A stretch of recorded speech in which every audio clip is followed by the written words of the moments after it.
Assalamualaikum warahmatullahi wabarakatuh.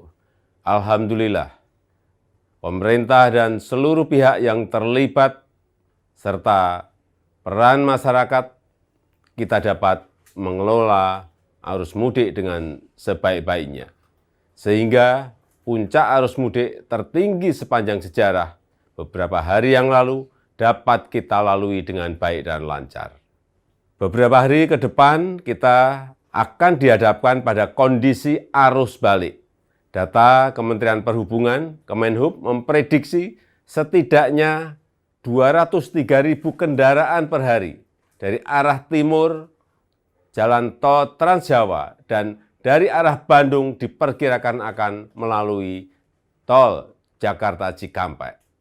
Tentu ini merupakan jumlah yang sangat besar dibandingkan dari jumlah normalnya, yaitu 53.000 kendaraan.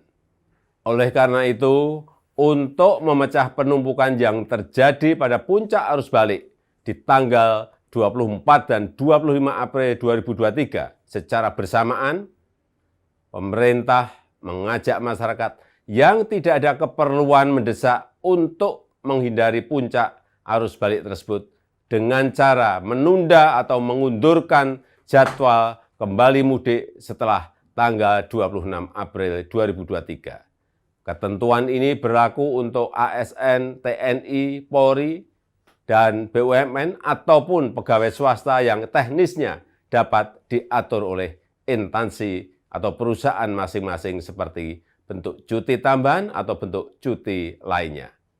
Bapak Ibu tetap hati-hati, patuhi semua aturan, dan ikuti semua arahan petugas di lapangan.